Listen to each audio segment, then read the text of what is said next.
हरे कृष्ण। श्रीमद् भगवद गीता का ये 10वां अध्याय है। ये विभूति योग है जिसमें भगवान के ऐश्वर्य के बारे में बताया गया है।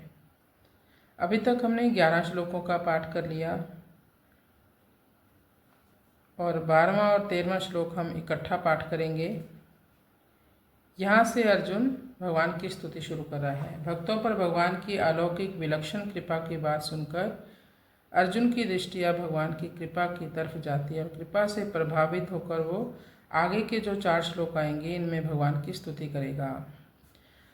यहाँ पर अर्जुन डिक्लेयर कर देता है कि श्री कृष्ण भगवान ही परम भगवान है।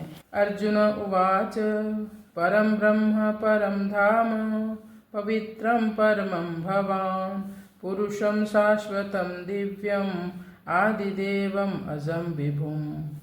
परम ब्रह्म परम धाम पवित्रं परमं भवान पुरुषं शाश्वतं दिव्यम आदिदेवम अजम विभुम।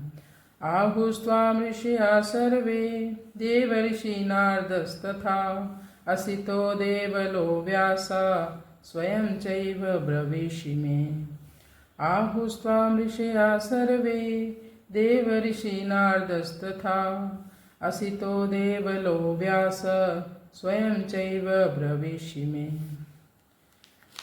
अर्जुन कहता है आप पर ब्रह्म हैं, परधाम परम धाम, आप परम धाम हैं जहाँ पर किसी को भी आश्रय मिले, जैसे धाम वृंदावन धाम।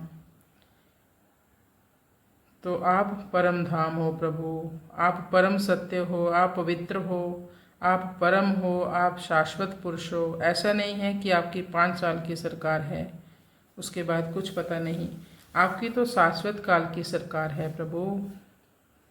आप दिव्य हो, आप सभी देवों के आदि देव हो, आप सबसे बड़े हो, विभु हो, आपसे ऊपर कुछ भी नहीं है। तो कोई सोच सकता है कि अर्जुन तो दोस्त है इसलिए अर्जुन भगवान की कुछ चाटुकारिता कर रहा है। नहीं नहीं, भगवान को प्रसन्न कर रहा है नहीं। अर्जुन क्या बोलते हैं, जो अर्जुन बोलते हैं वो सब ऋषि भी कहते हैं, सब देव भी कहते हैं। असित ने भी कहा, नारद जी ने भी कहा, देवल ने भी स्वीकार किया, व्यास जी ने भी कहा। अब तो आपने भी कह दिया प्रभु, अब तो बात बिल्कुल पक्की होगी, आप ही परम भगवान हो। तो व्यासदेव जी अर्जुन के दादा हैं, क्योंकि व्यासदेव जी के पुत्र हुए धृतराष्ट्र और पांडु के पुत्र हैं अर्जुन। व्यासदेव भगवान साहित्य के अवतार भी हैं। जितने भी वेद और पुराण लिखे गए हैं सब व्यासदेव जी के द्वारा ही लिखे गए हैं। हरे कृष्ण।